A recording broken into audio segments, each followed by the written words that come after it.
This is the Pacific Way podcast, bringing you stories that matter to the Pacific people. When a shoreline is gone and the legend that is behind that shoreline is threatened, or the stories that go with it, or the practices that go with that shoreline, how do you quantify that loss? And that's something that's really difficult, because it's like asking, how do you quantify something like love? It's a vague concept, to some people.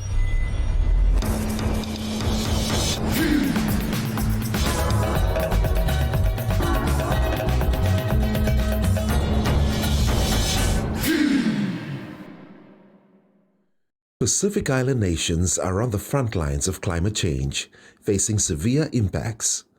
Today, we'll hear from regional leaders, activists, and experts on the importance of loss and damage as COP29 begins. Loss and damage refers to the irreversible impacts of climate change that go beyond adaptation, including economic losses like destroyed infrastructure and non-economic losses such as cultural heritage. Philomena Nelson, Climate Change Adaptation Advisor at SPREP, shares the Pacific's perspective. The issue of loss and damage, there is no official definition under the UNFCCC. It's because loss and damage is not the same across individuals, communities, villages, countries. Yeah, it's different because loss and damage in our Pacific context, it links to our land, our culture, which really defines who we are, where we come from and all of that. So if we lose our land, or we lose any specific plant or fish or anything that ties in our cultural practices within our villages and communities, we also lose part of us. To understand the true weight of loss and damage, we must hear personal stories. Coral Pasisi, Director of Climate Change and Sustainability at SPC, shared her experience from Niue after a devastating Category 5 cyclone. So overnight, we lost our fuel depot, and that essentially doubled the cost of imported fuel to the island overnight. And it has been for the last 20 years, that same cost, right? Because you can't bulk store fuel anymore. It has to be shipped in baby vans and kept on island. So that's an example of an economic loss and damage. We also lost our wharf, but we were able to rebuild that. And there are countless amounts of infrastructure. A non-economic associated loss was our museum. And so there are economic losses, obviously, associated with the infrastructure of that museum, but that museum contained 95% of the artifacts of Niuean culture and history. And so obviously that's a non-economic loss that we can never recover from, which impacts generations to come for Niuean people into the future.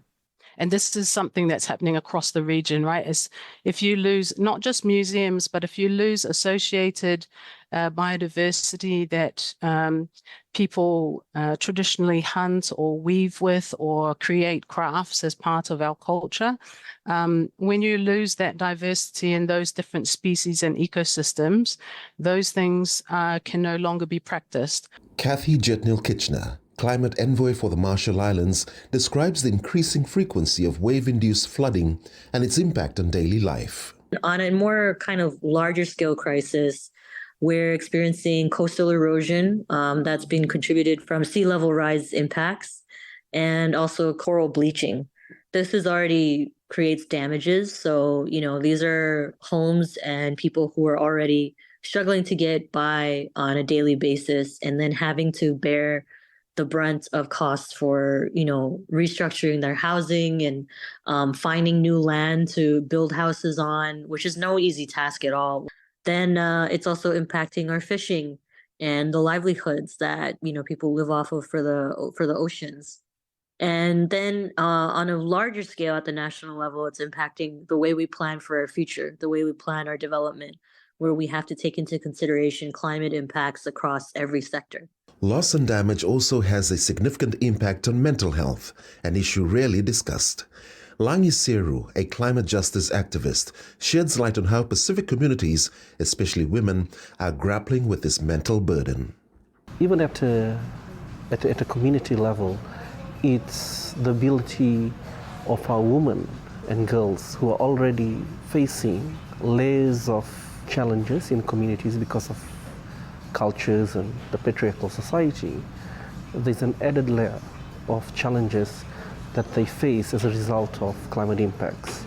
Most of the women do unpaid care work, and that's also being impacted. They look after elderly people, and a woman in a household is not only going to look after the elderly and the children in the community, but now has the challenge of having to find food for the family.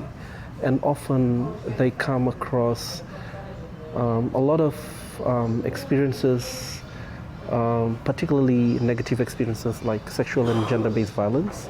It puts a lot of mental strain on their bodies, and that's something that's also I would consider as part of loss and damage, mental health. And the ability for these women, and not only women, but for these communities to be able to become resilient. At COP29, small island states are advocating for stronger international support for the Loss and Damage Fund, which is crucial for rebuilding communities after climate-induced disasters.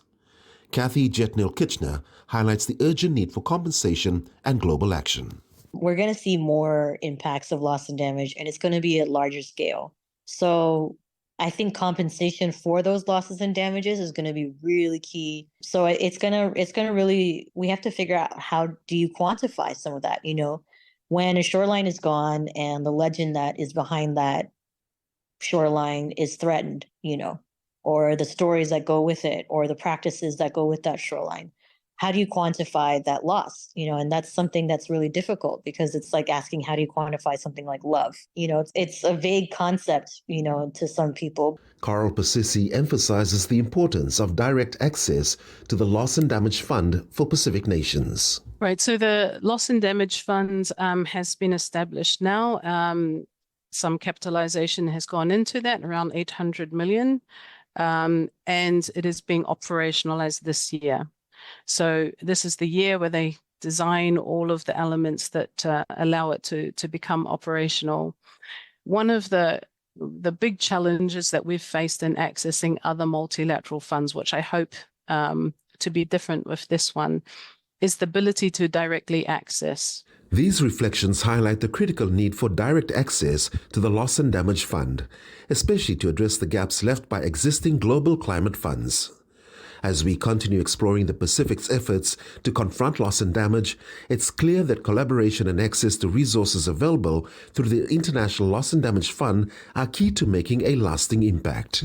It's important that we look at this fund as well as the Santiago Network for Loss and Damage, which is the TA facility, and see how we can access these to help our countries, you know, to start having conversations on loss and damage impacts. The other thing that I think it's important for SPREC and other regional organizations to think about is to make sure that there is a coordinated approach as well. The Pacific has contributed the least to global emissions, but bears the brunt of climate impacts.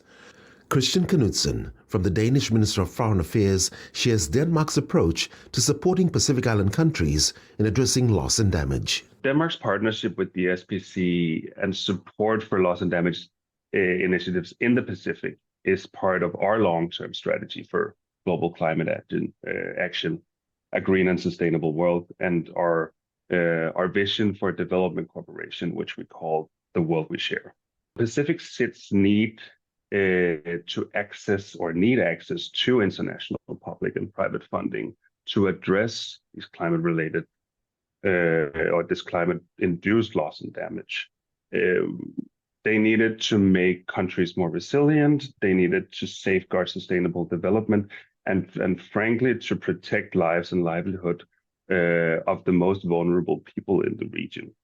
The emphasis on regional coordination and access to critical funds highlights just how vital collaboration is in tracking the impacts of loss and damage. Strong international partnerships are essential to making these efforts a reality. Denmark is one of the key partners supporting the Pacific and this mission. The Danish support will assist 10 Pacific SIDS with country-led national strategies, policies, and plans. And eventually, this will strengthen national institutional capacity to address loss and damage. Pacific SIDS need support to enhance the understanding and the mapping of possible loss and damages in the region.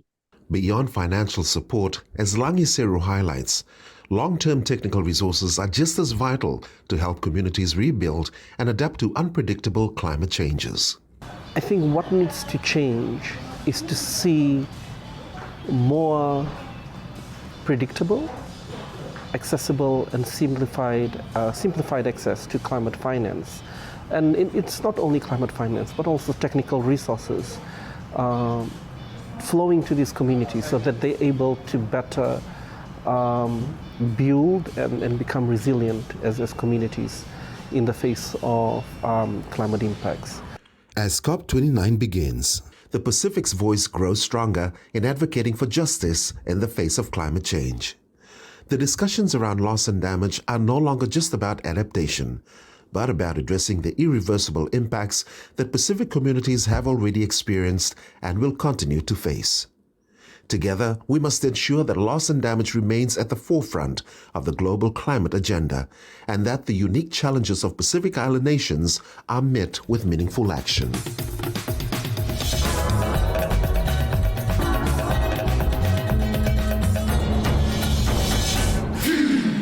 SBC's loss and damage and climate action work is supported by many partners including the New Zealand and Australian governments, the European Union and the Government of Denmark. Thank you to those that support Pacific-led and owned action by regional organizations. This podcast was produced by the Pacific community.